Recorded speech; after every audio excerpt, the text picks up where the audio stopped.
اللہ رب العزت نے انسانوں کو زندگی گزارنے کے لیے ایک عائلی زندگی سکھائی، گھریلو زندگی سکھائی۔ یہ گھریلو زندگی، اس کے دو بنیادی پہیے، دو بنیادیں، ایک مرد اور ایک عورت جو میاں بیوی کہلاتے ہیں، ان دو پہیوں کے ذریعے اللہ گھریلو زندگی گزارنے کا آغاز کرتا ہے۔ اور اللہ نے چونکہ ان دونوں کو پیدا کیا، اس مرد کو بھی اس عورت کو بھی، اللہ سے زیادہ مزاج کوئی نہیں سمجھتا۔ وہ خالق ہے، اس نے مرد کی مشینری کو بھی بنایا ہے، عورت کی مشینری کو بھی بنایا ہے، اور اللہ سے زیادہ بہتر کوئی نہیں جانتا کہ اس مشینری کے اندر کیا خامیاں ہیں، کیا خوبیاں ہیں۔ پھر اللہ نے ان دونوں مشینوں کو چلانے کا طریقہ بتایا کہ ان کو چلانا کیسے۔ اور میں نے عرض کیا کہ خوبیاں اور خامیاں بھی اللہ جانتا ہے، تو جو اس خالق نے ہدایات دی ہوں گی کہ مرد کو ایسے چلنا چاہیے، خاتون کو ایسے چلنا چاہیے، اور جہاں مرد خاتون کی طرح چلنا شروع کر دے زندگی میں، اور عورت مرد کی طرح چلنا شروع کر دے زندگی میں، وہیں خرابی پیدا ہو جائے گی، کیونکہ خالق نے وہ طریقہ نہیں بتایا زندگی گزارنے کا۔ چنانچہ سورہ النساء، نساء کہتے ہیں عورتوں کو، عورتوں کے نام پہ صورت ہے کہ جس میں عورتوں کے حقوق بتائے، احکام بتائے، اور اس گھریلو زندگی کے آداب اللہ نے سکھائے۔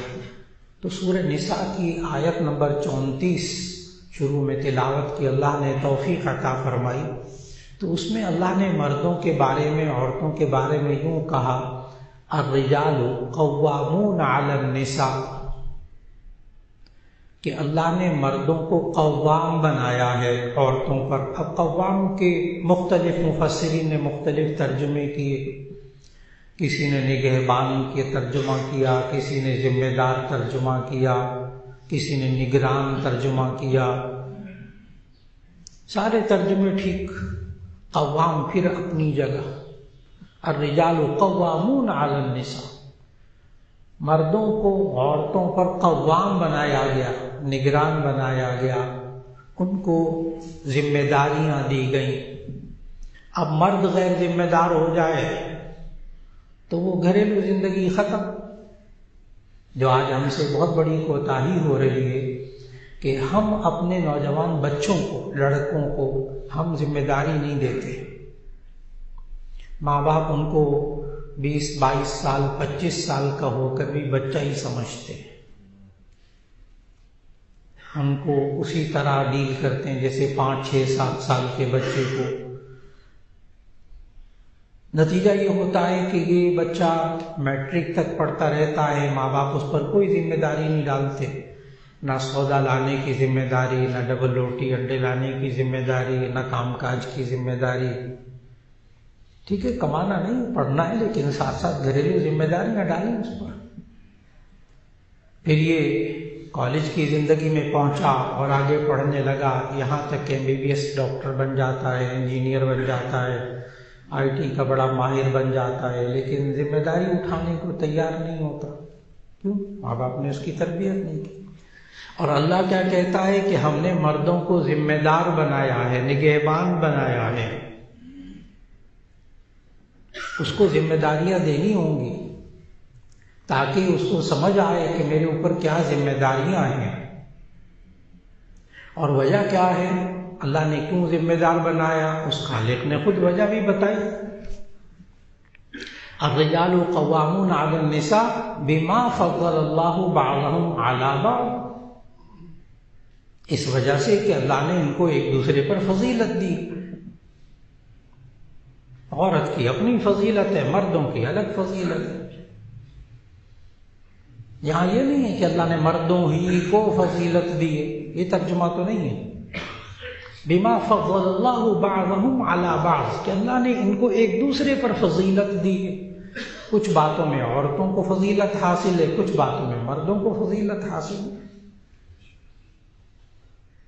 جس طرح اللہ رسولوں پیغمبروں کے بارے میں کہتا ہے 3 پارے کے شروع میں، تلک الرسل فضلنا بعضهم علی بعض، یہ رسول ہیں جن میں ہم نے بعض کو بعض پر فضیلت دی. لیکن نبی صلی اللہ علیہ وسلم نے پتہ کیا سمجھایا؟ دیکھو بخاری شریف کی حدیث کہ تم یونس ابن متیٰ کو میرے اوپر ترجیح نہ دیا کرو، یہ نہ کہا کرو کہ یونس ابن میں جو ہے وہ یونس ابن متیٰ سے بہتر ہوں. یونس ابن متیٰ یونس علیہ السلام، حالانکہ نبی صلی اللہ علیہ وسلم افضل الانبیاء، سید الانبیاء، خاتم الانبیاء، سب عہدے موجود، لیکن فرمایا تم ایک دوسرے پر فضیلت اللہ نے دی ہوئی ہے، تم یونس علیہ السلام کی فضیلت الگ بیان کیا کرو، میری فضیلت الگ بیان کیا کرو. یہ نہ کہا کرو کہ اس سے اس پر دوسرے کو فضیلت ہے. اس کو کہتے ہیں تقابل. تقابل، مقابلہ نہیں کرنا. ہر ایک کی فضیلت اپنی جگہ، عورت کی فضیلت اپنی جگہ، مرد کی فضیلت اپنی جگہ. اب عورت کو ہمیشہ کمتر ثابت کرنے کے لیے دلائل دینا بیکار بات ہے. اللہ نے کہاں عورت کو قرآن میں ذلیل کیا ہے یا ذلت والا قرار دیا ہے؟ تو یہ مرد کا مزاج کیوں ہے؟ اور جب عورت دبتی دبتی پھر عورت کہتی نہیں میری زیادہ فضیلت ہے، عورت کی کم مرد کی کم فضیلت ہے، پھر وہ بچیاں، نوجوان اور پوری قوم ایک وجود میں آتی ہے، میرا جسم میری مرضی. چلو وہ میرا جسم میری مرضی والی وہی ہیں جو مردوں پر اپنی فوقیت جماتی، حالانکہ ان کی اپنی فضیلت ہے، اتنی اپنی فضیلت. میں نے کہا نا دونوں غلطیاں ہیں. مرد کہے میں افضل ہوں تو کمتر ہے، غلطی. عورت کہے نہیں میں افضل ہوں مرد کمتر ہے، یہ بھی غلطی. ہر ایک کی اپنی فضیلت اپنی جگہ. بما فضل اللہ بعضهم علی بعض، اس وجہ سے کہ اللہ نے ان کو ایک دوسرے پر فضیلت دی. دوسری وجہ اللہ نے بتائی کیوں مردوں کو نگران بنایا عورتوں پر، بما فضل اللہ علی بعض و بما انفقوا من اموالہم، اس وجہ سے کہ یہ اپنے مال ان پر خرچ کرتے. معلوم ہوا کہ مرد کا کام ہے کمائے اور بیوی پر خرچ کرے، بچوں پر خرچ کرے. یہ فضیلت تھی اس کی. اور اگر معاشرے میں مرد غیر ذمہ دار ہو جائے، بیوی کمائے، بیوی ذمہ داریاں اٹھائے، بیوی سودا لائے، بیوی فلاں بلا، یہ صرف موبائل دیکھتا رہے بستر پر لیٹا ہوا، گھر کا نظام تباہ ہو جائے گا، تباہ ہو جائے گا. تو معلوم ہوا کہ ایک تو یہ کہ اپنی ذمہ داری پہچانے، اپنی فضیلت پہچانے، میری ذمہ داری کیا، عورت کی ذمہ داری کیا. اور پھر وَبِمَا أَنفَقُوا مِنْ أَمْوَالِهِمْ، اللہ نے اس وجہ سے مردوں کو نگران بنایا کہ وہ عورتوں پر خرچ کریں، کمائیں. اور ہمارے ہاں جو نوجوان اب وجود میں آ رہے ہیں ان کو تعلیم تعلیم تعلیم پھر تعلیم کرتے کرتے وہ 30-35 سال کی عمر کے ہو جاتے ہیں، ابھی وہ ذمہ داری اٹھانے کے قابل نہیں ہوتے. اور اس کے بعد پھر شادی کی زندگی بڑی مشکل گزرتی ہے. اب 30 سال کی عمر تک عام طور پر ہمارے معاشرے میں نوجوانوں کو ذمہ داریاں نہیں دیتے، گھریلو ذمہ داریاں نہیں دیتے. ابھی میٹرک کیا، ابھی ایف ایس سی کیا، ابھی یہ پڑھے گا، ابھی اس نے ماسٹر کرنا ہے، پھر اس کے بعد اسپیشلائزیشن کرنی ہے، پھر اس کے بعد اس نے گھر بنانا ہے، پھر اسٹیبل ہوگا تو پھر اس کے بعد اس کی شادی ہوگی، شادی ہونے کے بعد یہ خود اسٹیبل نہیں رہے گا. کیا ذمہ داری اٹھائے گا؟ اس نے ذمہ داری ڈالی نہیں گئی. ہمارے ہاں تعلیم کو برائے روزگار سمجھا گیا، روزگار سمجھا گیا. اور پھر یہ نوجوان مرد ملازمت کی طرف زیادہ آتے ہیں، تجارت کی طرف زیادہ نہیں آتے، اس لیے کہ ملازمت آسان کام ہے، ماتحت ہو کر کام کرنا. تجارت میں مشکلات اٹھانی پڑتی ہیں، ذمہ داریاں اٹھانی پڑتی ہیں، جان مارنی پڑتی ہے، وہاں ہر مہینے لگی بندی تنخواہ نہیں آتی، کرو کام نہ کرو تنخواہ مل جائے. ملازمت میں یہ ہوتا ہے. تجارت میں ذمہ داری اٹھانی پڑتی، نہیں کرو گے کوئی کچھ نہیں ہوگا، کرو گے اللہ دے دے گا رزق۔ یہ وہ والی ذمہ داریاں ہیں جو آج معاشرے کے اندر نوجوانوں کو سپرد کرنی ہوں گی، تب کہیں جا کر وہ سمجھیں گے کہ میری ذمہ داریاں کیا ہیں۔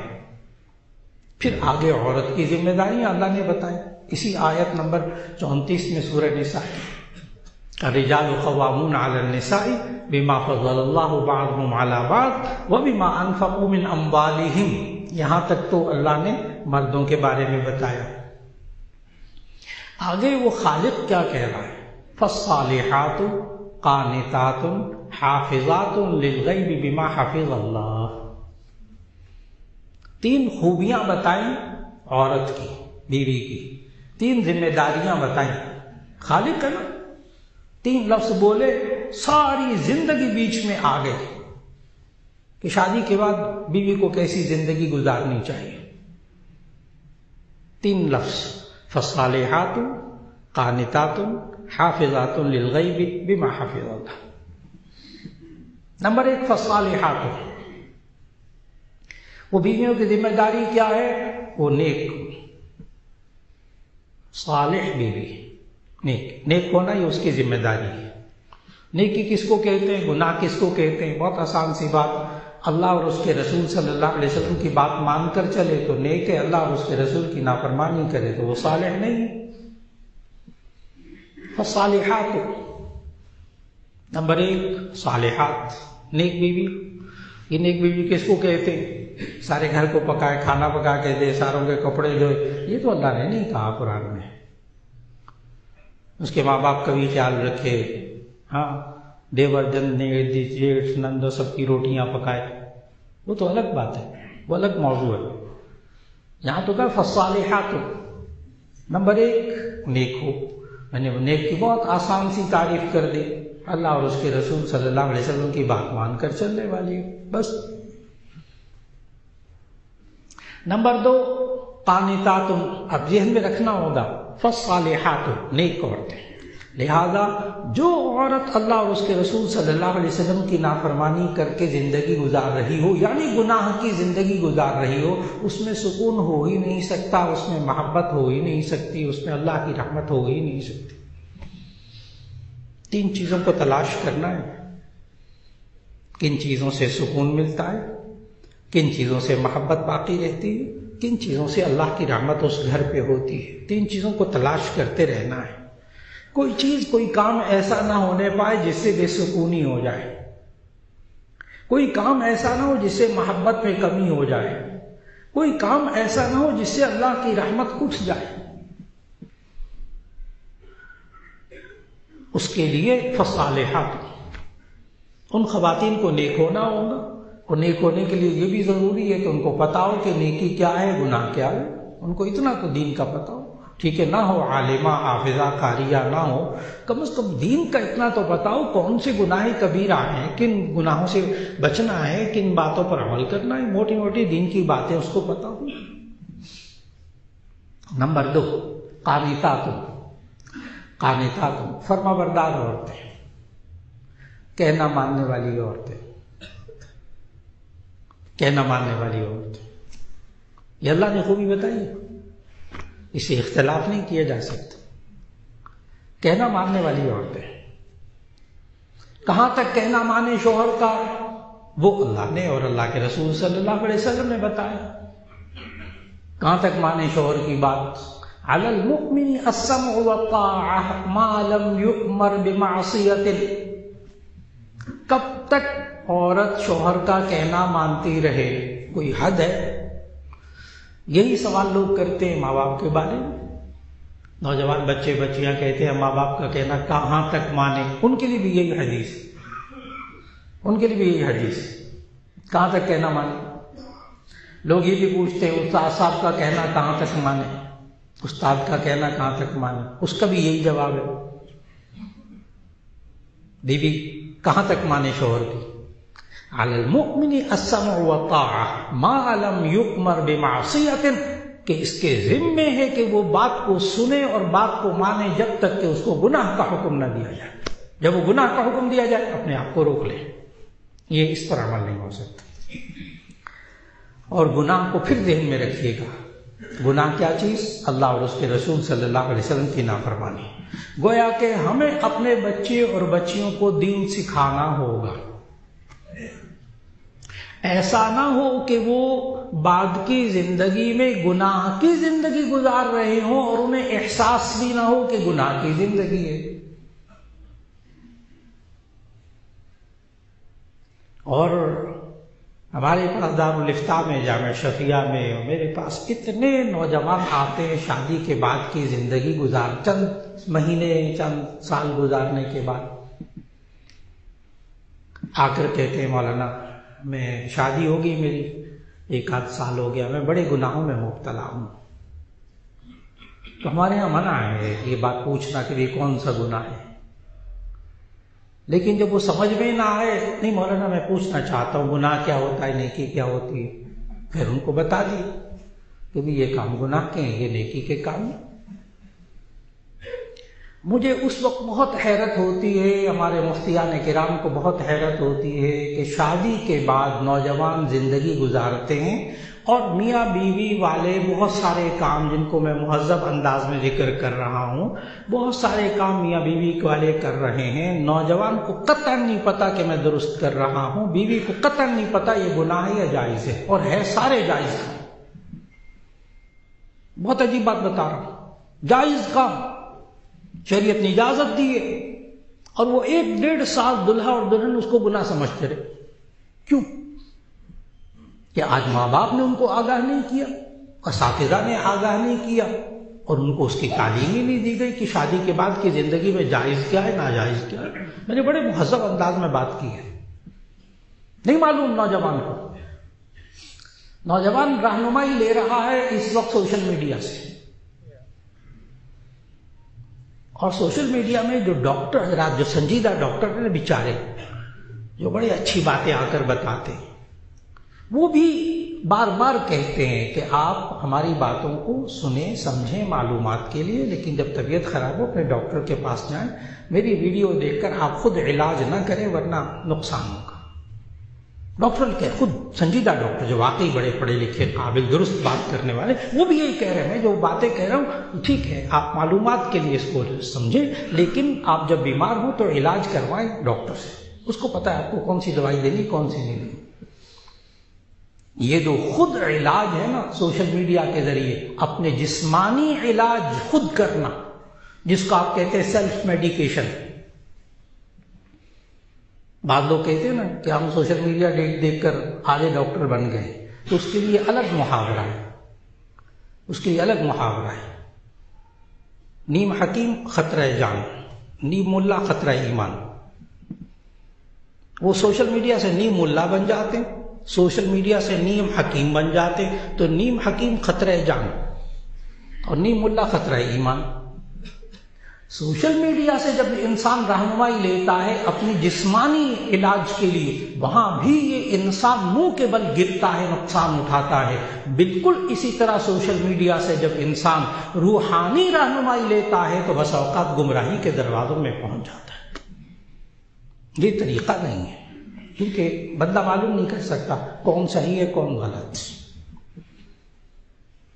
اور جو سمجھدار لوگ ہوتے ہیں وہ اجنبی ڈاکٹر کے پاس بھی نہیں جاتے. اب میں علاج بتانے لگا ہوں. سمجھدار ڈاکٹر کے پاس جاتے ہیں، اجنبی ڈاکٹر کے پاس نہیں جاتے. پتہ کیا کہتے ہیں؟ بس وہ میرے فیملی ڈاکٹر ہیں، میں ان کے پاس جاتا ہوں. فیملی ڈاکٹر سمجھتے ہیں یعنی والد بھی اسی کے پاس جاتے تھے، دادا بھی اسی کے پاس جاتے تھے، چچا تایا سب اسی کے پاس جاتے ہیں علاج کروانے، بچے آگے سب اسی کے پاس جاتے ہیں. ان کو پتہ ہے کہ اس خاندان میں کیا کیا بیماریاں ہیں، کس کس کو شوگر ہے، کس کو بلڈ پریشر ہے، کس کو ہڈیوں کی بیماری ہے، کس کو کلا کی بیماری ہے، کس کو کن دوائیوں سے الرجی ہے. وہ سب باتیں جانتا ہے فیملی ڈاکٹر. یعنی اس کے جسم کے بارے میں اور اس کے خاندان کے جسم کے بارے میں جو ڈاکٹر جانتا ہے وہ بہت بہتر علاج کر لیتا ہے بنسبت اس کے جو اجنبی ہوتا ہے، نئے سرے سے ساری انویسٹیگیشن شروع کرتا ہے.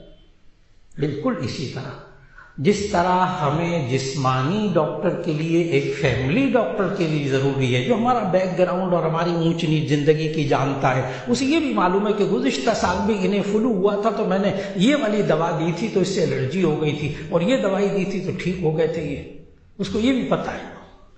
بالکل اسی طرح میرے عزیزان محترم، جس طرح ہمیں جسمانی علاج کے لیے ایک فیملی ڈاکٹر کی ضرورت ہے، اس طرح روحانی علاج کے لیے ہمیں ایک فیملی ڈاکٹر کی ضرورت ہے، جسے اصلاح کرنے والا کہتے ہیں، جو دین کو جانتا ہو، آپ کی قدم قدم پہ رہنمائی کرتا ہو۔ ہر جگہ ملیں گے آپ کے مسجد کے امام صاحب پڑھے لکھے عالم، اور جہاں آپ نماز پڑھتے ہیں 5 وقت کی، انہی سے پوچھ لیجیے، تھوڑا تھوڑا کر کے انہی سے پوچھ لیجیے۔ اب الحمدللہ مساجد میں علماء ہیں، اب وہ پہلے تھوڑی تھوڑی چند صورتیں یاد کر کے امام بننے کا سلسلہ لاہور میں اور بڑے شہروں میں تو تقریباً ختم ہو گیا۔ اب لوگوں کے اندر شعور پیدا ہو گیا کس کو امام بنانا ہے۔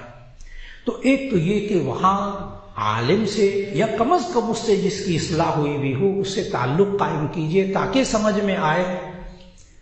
فالصالحات، تو نیک بیوی، اچھی بیوی اللہ کی نظر میں 3 خوبیوں والی، اس سے محبت بھی ہوگی، سکون بھی ہوگا، اللہ کی رحمت بھی ہوگی۔ نمبر 1 الصالحات، نیک کام کرنے والی، یعنی گناہ نہ کرنے والی۔ نمبر 2 قانتات، فرما بردار، کہنا ماننے والی، کہنا ماننے والی۔ اور میں نے اس کی حد بتائی، کہاں تک کہنا مانے؟ جب تک کہ وہ گناہ کا حکم نہ دے۔ چنانچہ نبی صلی اللہ علیہ وسلم، بخاری شریف کی احادیث، جامع ترمذی کی احادیث، نبی صلی اللہ علیہ وسلم نے فرمایا، کوئی عورت اپنے شوہر کی اجازت کے بغیر روزہ نہ رکھے مگر یہ کہ وہ فرض روزہ رمضان کا ہو۔ اگر فرض رمضان کا روزہ ہے، اب شوہر سے اجازت کی ضرورت نہیں، شوہر منع بھی کرے تو اس کی بات نہیں ماننی، لیکن نفلی روزہ شوہر کی اجازت کے بغیر نہیں رکھنا۔ بڑی باریک باریک باتیں نبی صلی اللہ علیہ وسلم نے سکھائی۔ کہنا ماننے والی، کہنا کہاں تک ماننا؟ جب تک وہ اللہ اور اس کے رسول صلی اللہ علیہ وسلم کے حکم کے خلاف شوہر نہ کہے، جب تک اللہ اور اس کے رسول صلی اللہ علیہ وسلم کے حکم کے مطابق کہہ رہا اس کی بات مانتے چلے جائیں۔ 2 خوبیاں ہوں گے۔ نمبر 1 صالحات، یہ پیغام ہوگا اس بات کا کہ آج اپنی بچیوں کو انہی خطوط پر تربیت کرنی ہوگی، اس کے علاوہ کوئی چارہ کار نہیں ہے۔ کہنا ماننا یہ خصوصیت ہے، یہ خصوصیت ہے بچوں کے اندر، فرما بردار ہونا، کہنا ماننا۔ اور جب طبیعتوں میں بچوں کی آ جائے کہنا نہیں ماننا ماں باپ کا، اساتذہ کا کہنا نہیں ماننا، تو پھر بنی اسرائیل والی ساری بیماریاں ان بچیوں میں ہوتی ہیں۔ بنی اسرائیل، ان کے سارے قرآن حکیم میں نے سارے واقعات پڑھے ان کے، اس سارے میں مشترکہ بات جو آپ کو ملے گی نا، کامن بات وہ ایک ملے گی، وہ ہے کہنا نہ ماننا۔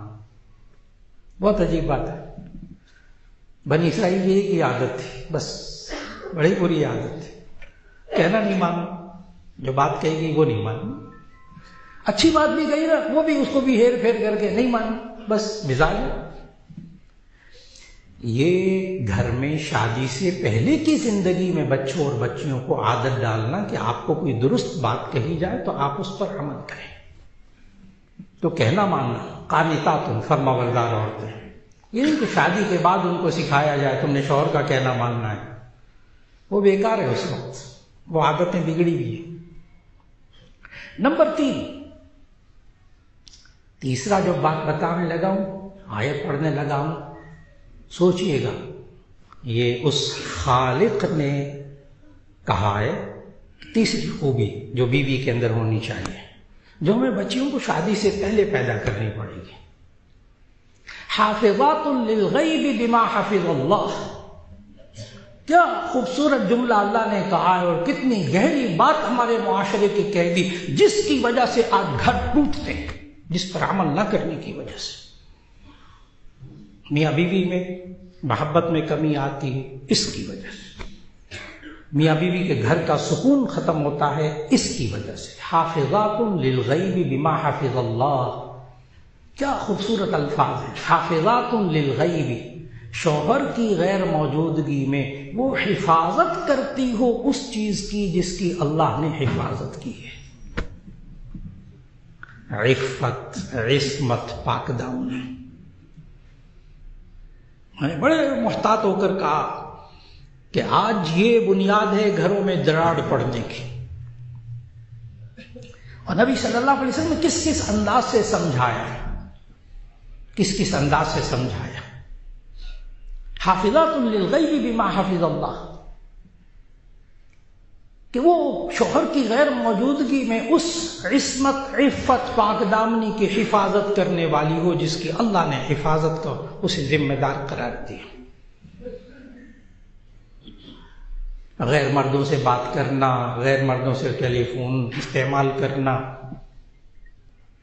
اور جب ہم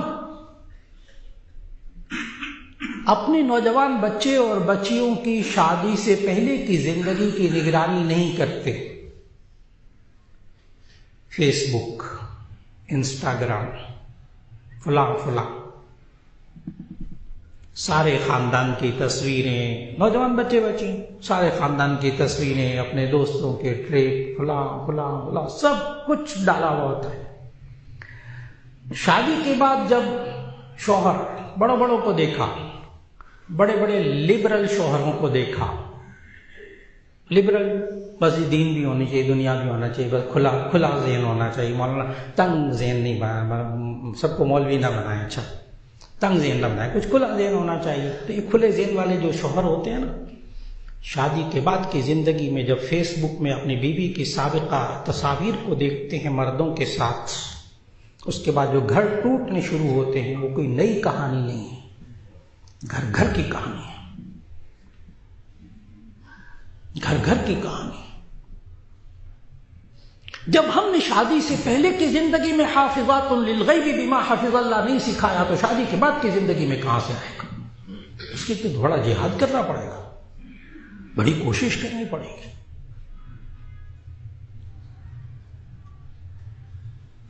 آج نوجوان بچے اور بچیوں کو آئندہ شادی کے بعد زندگی اگر سکون سے گزارنی ہے، محبت سے گزارنی ہے، تو ایسی صورت میں پہلے سے ہی غیر مردوں سے بات چیت کا عام معمول نہیں بننا چاہیے. آج جتنا مرد ایک کھلے ذہن کا نوجوان دلہا ہو، شادی کے بعد اگر اس کے موبائل پر کسی غیر مرد کی، اس کے دوست کی، غیر مرد کی، کزن کی کال آ جائے، وہ سن لے، دل کی کیفیات کیا ہوتی ہیں ایک ایک دلہا جانتا ہے. بعد میں کیا ہوتا ہے وہ سب کو معلوم ہے. اللہ نے 22ویں پارے کی پہلی آیت میں ازواج مطہرات کو کیا سمجھایا؟ پاکیزہ عورتیں، نیک دل عورتیں، ان کو کیا سمجھایا؟ آج اس چیز کو قابو کرنا ہوگا. دیکھیے میڈیا کہیں پہنچ جائے، اگر ہم نے اپنے بچوں اور بچیوں کے اندر اچھائی اور برائی میں سلیقہ اور تمیز سکھائی نا، بیٹا یہ غلط، یہ صحیح، یہ غلط، یہ صحیح، بار بار بار بار بار 22ویں پارے کے پہلے صفحے کی آیت پڑھنے لگا. کیا ہوتا ہے یہ موبائل، یہ فیس بک، یہ انسٹاگرام، یہ فلاں فلاں مصیبتیں کیا ہیں؟ کیا اس وقت تو یہ وجود میں نہیں تھا نا جب اللہ نے 1500 سال پہلے قرآن نازل کیا. لیکن یہ قرآن اور اللہ جو ہے نا، یہ سارے آخری قیامت تک یہ میڈیا کتنا ترقی کر جائے، کتنی نئی چیزیں وجود میں آ جائیں، اس وقت کے لیے قرآن ہدایت ہے، اس وقت کے. یا نساء النبی لستن کاحد من النساء ان اتقیتن فلا تخضعن بالقول فیطمع الذی فی قلبہ مرض وقلن قولا معروفا.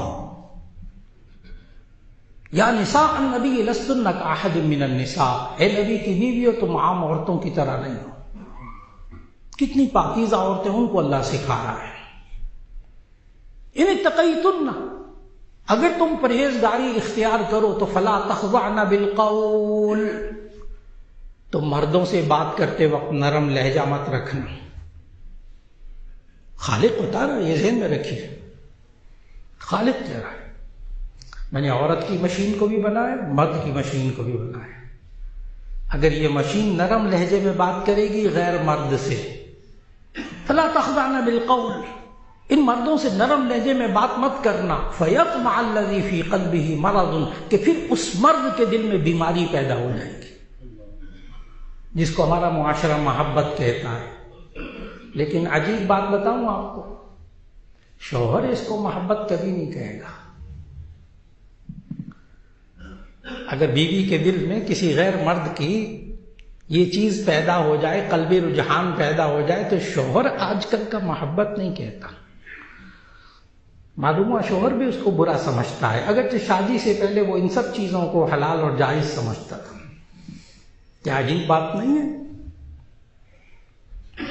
کیا عجیب بات نہیں ہے؟ معلوم ہوا اب اس کے دل کے اندر یہ بات آ گئی کہ غیر مردوں سے عورتوں کا تعلق کوئی بری چیز ہوتی ہے، ورنہ یہ ناراض کیوں ہوتا ہے؟ یہ ناراض کیوں ہوتا ہے؟ اس کے دل میں کیوں کھٹکتا ہے؟ کاش ہم اپنے بچے اور بچیوں کو اس انداز کا بنا دیں، کمپیوٹر کے دور میں بھی، کہ نبی صلی اللہ علیہ وسلم نے پتہ کیا فرمایا؟ ایک صحابی نے پوچھا نا، مل بر، نیکی کیا ہوتی ہے؟ نیکی کیا ہوتی ہے؟ مل اسم، گناہ کیا ہوتا ہے؟ یعنی ہمیں اپنے بچے بچیوں کو شادی سے پہلے کتنا حساس، کتنا سینسٹیو بنانا چاہیے نیکی اور گناہ کے معاملے میں۔ نبی صلی اللہ علیہ وسلم نے کیا سکھایا؟ دیکھیے سیرت طیبہ عمر کے حساب سے کتنا حساس، کتنا سینسٹیو۔ وہ سینسر لگے ہوتے ہیں نا مشینوں میں، سینسر لگے ہوتے ہیں، ہاں، وہ سینسر فوراً پہچان جاتا ہے یہ درست یہ غلط۔ اللہ نے بھی انسان کے اندر، اس نوجوان لڑکے اور لڑکی کے اندر شادی سے پہلے سینسر لگائے ہوئے تھے نیکی اور بدی کو پہچاننے کے۔ حدیث سنانے لگا، نبی صلی اللہ علیہ وسلم نے جو صحابی سے پوچھا اب ہمیں کن خطوط پر تربیت کرنی چاہیے شادی سے پہلے اور پھر شادی کے بعد بھی؟ نبی صلی اللہ علیہ وسلم نے پوچھا ایک صحابی نے، مل بر، نیکی کیا ہوتی ہے؟ نبی صلی اللہ علیہ وسلم نے جواب دیا، مطمئن علیک نفسک، جس پر تیرا دل مطمئن ہو، تیرا جی مطمئن ہو، جس پر تیرا جی مطمئن ہو وہ نیکی۔ پھر ان صحابی نے پوچھا، مل اسم، گناہ کیا ہوتا ہے؟ نبی صلی اللہ علیہ وسلم نے کیا خوبصورت جملہ بولا۔ آج نوجوان بچے بچیوں کو سمجھانا کی بڑی ضرورت ہے، شادی کے بعد بھی، شادی سے پہلے بھی۔ مل اسم، گناہ کیا ہوتا ہے، غلط بات کیا ہوتی ہے؟ فرمایا، ما حاک فی صدرک وکرہت ان یطلع علیہ الناس، ما حاک فی صدرک وکرہت ان یطلع علیہ الناس۔ بڑا خوبصورت جملہ، بار بار سمجھنے کی ضرورت ہے اس کو۔ نیکی کیا ہے؟ مل بر، نیکی کیا ہے؟ مطمئن علیک نفسک، جس پر تیرا جی مطمئن ہو۔ پھر صحابی نے پوچھا، مل اسم، گناہ کیا ہے؟ تو نبی صلی اللہ علیہ وسلم نے فرمایا، ما حاک فی صدرک، ما حاک فی صدرک، جو تیرے دل میں کھٹ کے، ما حاک فی صدرک، جو تیرے دل میں کھٹ کے، وکرہت ان یطلع علیہ الناس، اور تو ناپسند سمجھے کہ تو لوگوں کو اس بات کا پتہ چلے، کہیں لوگوں کو نہ پتہ چل جائے، بس سمجھ لو کہ یہ بری بات ہے، سمجھ لو کہ یہ بری بات ہے۔ کیا اللہ نے دل میں سینسر لگایا ہوا ہے نیکی اور بدی کو پہچاننے کا، کہ نیکی کیا ہوتی ہے؟ جس پر آپ کا جی مطمئن ہے۔ بدی کیا، برائی کیا ہوتی ہے؟ ما حاک فی صدرک، جو آپ کے سینے میں کھٹ کے، وکرہت ان یطلع علیہ الناس، اور آپ ناپسند سمجھتے ہیں کہ لوگ اس پر مطلع ہوں، لوگوں کو نہیں پتہ چلنا چاہیے، سمجھ لو کہ وہ بری بات ہے۔ ممکن کسی کے ذہن میں یہ بات آئے کہ جی بڑے بڑے چور ایسے ہیں جو کہتے ہیں ہم بالکل درست کرتے ہیں، بہت بڑے بڑے بجلی چرانے والے ایسے ہیں وہ کہتے ہیں ہم بالکل درست کرتے ہیں، بہت بڑے بڑے خیانت کرنے والے، کرپشن کرنے والے، رشوت لینے والے کہتے ہیں ہم جو کرتے ہیں وہ ٹھیک کر رہے ہیں، ہمارا دل مطمئن ہے مولانا، یہ جو ہم رشوت لے رہے ہیں ہمارا دل مطمئن ہے، تنخواہیں ہی نہیں ہے تو کیا کریں، مہنگائی اتنی ہے۔ ممکن ہے کوئی صاحب کہے کہ یہاں تو چوری کرنے والوں کے بھی دل مطمئن ہے، یہاں تو رشوت لینے والوں کے بھی دل مطمئن ہے، یہاں تو ظلم کرنے والوں کے بھی دل مطمئن ہے. پھر تو اس کا جواب یہ ہے کہ ان کا سینسر خراب ہے، ان کا سینسر خراب ہے. ان کی مثال ایسی ہے جیسے کہ کسی کو بخار ہو گیا ہو، ملیریا وغیرہ بخار ہو گیا ہو، اور اس کی زبان کڑوی ہو بالکل، اس کو مزیدار قسم کی فرنی کھیر کھلائے، وہ کہے گا مجھے کیا کڑوی چیز کھلا دی. اس کی چکھنے کی جو زبان تھی وہی خراب ہے، اس کا سینسر ہی خراب ہے. پہلے اس کے سینسر کو ٹھیک کرے، پہلے اس کے سینسر کو ٹھیک کرے. اس کی زبان ہی خراب ہے، پہلے اس کی زبان کا ذائقہ، قوت ذائقہ ٹھیک کرے. قوت ذائقہ سمجھتے ہیں؟ ٹیسٹ انسان کی قوت ذائقہ. آج ہماری نوجوان نسل کا ٹیسٹ چینج ہو گیا ہے، اس کو گناہ میں مزہ آ رہا ہے، گناہ پر اس کا دل مطمئن ہے. اس کے سینسر کو درست کرنا ہوگا. وہ جو شناخت کرنے والی چیز تھی گناہ اور نیکی کو، اس کو درست کرنا ہوگا. تو 3 خوبیاں. نمبر 1، شادی کے بعد کی زندگی میں بیوی کیسی ہو؟ صالحات، نیک کام کرنے والی، گناہ سے بچنے والی. جتنا ہو جائے، گناہ ہو جائے تو ہمارے استغفار کرو، پھر نیک کی نیک. یہ تھوڑے اسے غلطی ہوگی ہی نہیں، کیوں؟ گناہوں سے معصوم تو صرف انبیاء علیہ السلام. بیویوں سے بھی غلطیاں ہوں گی، شوہروں سے بھی غلطیاں ہوں گی، عفو درگزر کا راستہ کھلا ہو. صالحات، نیک ہو. نمبر 2، قانتات، فرما برداروں کے نہ ماننے والی. نمبر 3، حافظات للغیب بما حفظ اللہ، شوہر کی باتوں کو حفاظت کرنے والی. اور یہ دونوں ایک دوسرے کی باتوں کی حفاظت کرنے والے ہوں. سکون کی زندگی چاہتے ہیں تو ایک چھوٹی سی آیت پر آج شادی شدہ جوڑے عمل کرنے لگ جائیں نا. چھوٹی سی آیت، اللہ نے فرمایا ہن لباس لکم وانتم لباس لہن. بس وہ خالق ہے، اس کے جملے سننے والے، سمجھنے والے. پتہ اللہ نے کیا کہا میاں بیوی کے بارے میں؟ ہن لباس لکم وانتم لباس لہن. ہن لباس لکم، یہ عورتیں تمہارے لیے لباس ہیں. وانتم لباس لہن، تم مرد ان کے لیے لباس ہو. لباس، یہ جو ہم کپڑے پہنتے ہیں، اس کا مقصد کیا ہوتا ہے جو اللہ نے بتایا قرآن مجید میں؟ سورہ اعراف کی آیت نمبر 26 میں اللہ نے لباس کا مقصد بتایا. یا بنی آدم قد انزلنا علیکم لباسا یواری سوآتکم وریشا. اے بنی آدم، ہم نے تمہارے لیے لباس اتارا تاکہ وہ تمہارے سطر کو ڈھانپے. جس کو اللہ نے کہا نا چھپا لو، اس کو یہ چھپا لے تو وہ لباس کہلاتا. لباس کا مقصد چھپانے کے قابل چیزوں کو چھپانا. اللہ نے بتایا لباس کا مقصد، لباس کا فلسفہ. لباس کیوں پہنتا ہے انسان؟ یواری سوآتکم وریشا. یا بنی آدم قد انزلنا علیکم لباسا یواری سوآتکم وریشا. اے بنی آدم، ہم نے تم پر لباس اتارا تاکہ یہ تمہاری سطروں کو ڈھانپے، وریشا، اور موجب زینت ہو.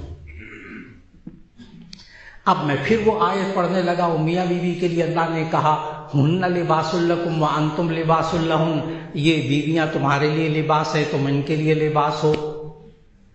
لباس کا کام ہے جو باتیں چھپانے کے قابل ہیں ان کو چھپائیں، چھپائیں، پھر چھپائیں، دونوں. اور جب بیوی جا کر اپنے گھر کی باتیں، شوہر کی باتیں، خاندان کی باتیں یہ منتقل کرے گی جا کر اپنی ماں کے سامنے، بہنوں کے سامنے، تو ظاہر ہے وہ تو اسی سے محبت کرتی ہیں نا، اسی سے قلبی تعلق ہے، وہ اس کو اسی طرح کا حل بتائیں گی جس کو آپ کہتے ہیں پٹیاں پڑھانا. تو بیوی جا کر جب اپنے ماں باپ کو بتائے گی باتیں تو وہ اسی انداز سے پٹیاں پڑھائیں گے. اور شوہر جا کر جب اپنی ماں کو سنائے گا تو وہ ظاہر ہے ماں شوہر کی اپنے بیٹے سے محبت کرتی ہے، وہ اسی طرح کی پٹیاں پڑھائے گی. نتیجہ گھر میں فساد ہوگا، سکون بھی ختم ہوگا، محبت بھی ختم ہوگی، اللہ کی رحمت بھی لڑائیوں کی وجہ سے اٹھ جائے گی. اللہ نے کیا کہا؟ چھپاؤ، ایک دوسرے کی باتوں کو چھپاؤ، پردہ ڈالو. اب یہ بیوی کا حق ہے شوہر کے ذمہ، یہ بیوی کا بھی فرض ہے کہ وہ شوہر کی باتوں کو چھپائے، اور شوہر کا حق ہے کہ وہ بیوی کی باتوں کو چھپائے. آج کل یہ جو لوگ ہوتے ہیں نا، جا کر اپنے گھر کی باتوں کو، نجی باتوں کو دوستوں کی محفلوں میں ذکر کرتے ہیں، چھپانے کے قابل باتیں دوستوں کی محفلوں میں جا کر ذکر کرتے ہیں۔ ظاہر ہے دوست اسی طرح کی ہدایات دیتے ہیں، جب وہ ہدایات دیتے ہیں گھر کا سکون ختم ہو جاتا۔ اللہ نے سمجھایا آج گھریلو زندگی کو، شادی کے بعد کی زندگی کو بچانا ہے تو اس چھوٹی سی آیت پر انسان عمل کر لے۔ خالق نے کہا ہے جو زندگیوں کو بچانا چاہتا ہے، ہن لباس لکم وانتم لباس لہن، تم عورتیں ان مردوں کے لیے لباس ہو، مردوں کی باتوں کو چھپا کر ڈھانپ کر رکھو، وانتم لباس لہن، اور تم مرد ان عورتوں کے لیے لباس ہو، ان عورتوں کی باتوں کو ڈھانپ کر رکھو، چھپا کر رکھو، زندگی اسی طرح محبت سے گزرے گی۔ آج کی نشست میں عرض کر رہا تھا کہ شادی کی بعد کی زندگی میں محبت کیسے ختم ہوتی ہے اور محبت پیدا کیسے ہوتی ہے، شادی کے بعد کی زندگی میں سکون ختم کیسے ہوتا ہے اور سکون پیدا کیسے ہوتا ہے، شادی کے بعد کی زندگی میں اللہ رحمت کیسے دیتا ہے اور شادی کے بعد کی زندگی میں اللہ کی رحمت اٹھتی کیسے ہے، بس یہی آج کا موضوع تھا۔ وآخر دعوانا ان الحمدللہ، دعا فرما لیجیے گا، الحمدللہ رب العالمین۔